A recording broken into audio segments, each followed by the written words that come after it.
Kepolisian daerah Bali lakukan rekonstruksi terkait proses kaburnya 4 narapidana asing dari Lapas Kerobokan, Badung, Bali. Demi keamanan, sebanyak 200 personil gabungan disiagakan.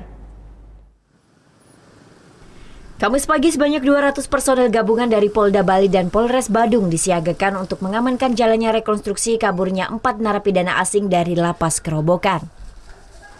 Dilakukan di dalam dan di area sekitar Lapas Kerobokan, rekonstruksi ini diperagakan oleh 2 narapidana yang berhasil ditangkap. Dari hasil rekonstruksi yang dipimpin langsung oleh Wadir Reskrimsus Polda Bali AKBP Rudi Setiawan, di dalam lapas memang ditemukan parit yang menjadi tempat bagi keempat napi ini untuk kabur. Selain itu juga kepolisian akan menetapkan tersangka baru yang ikut membantu kaburnya keempat napi ini. Ya, dari keluar dia melalui bloknya, dia bongkar itu di plafon, dia keluar lagi dari blok, terus dia langsung ke tempat ada di situ memang ada parit, ya parit yang sudah lama di situ paritnya. Nah, dari situlah dia masuk, dia keluarkan dengan 4 orang tadi itu ya, pertama Sound yang pertama masuk, dia keluarkan pelan. Jadi 4 orang itu bersama-sama.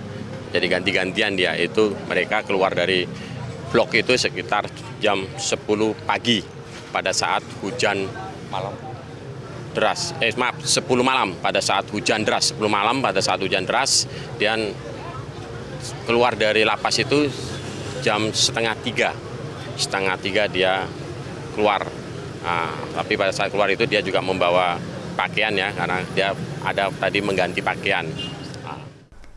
Tidak hanya di Lapas Kerobokan, rekonstruksi juga akan dilakukan di beberapa tempat lain. Meski proses rekonstruksi berjalan cukup ketat dengan pengamanan yang melibatkan banyak personil, namun kegiatan di Lapas Kerobokan masih berjalan normal.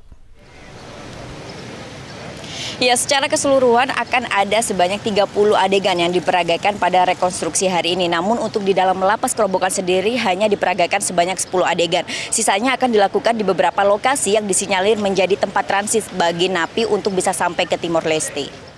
Sebelumnya pada Senin 19 Juni lalu, 4 narapidana asing di Lapas Kerobokan berhasil melarikan diri. 2 di antaranya, Syed Muhammad warga negara India dan Dimitor Nikolov warga negara Bulgaria, berhasil ditangkap pihak kepolisian Timor Leste. Sementara 2 lainnya yakni Shaun Edward Davidson warga negara Australia dan Teko King warga negara Johor Malaysia hingga saat ini belum berhasil ditangkap. Vera Zenvia Deopriana melaporkan untuk NET.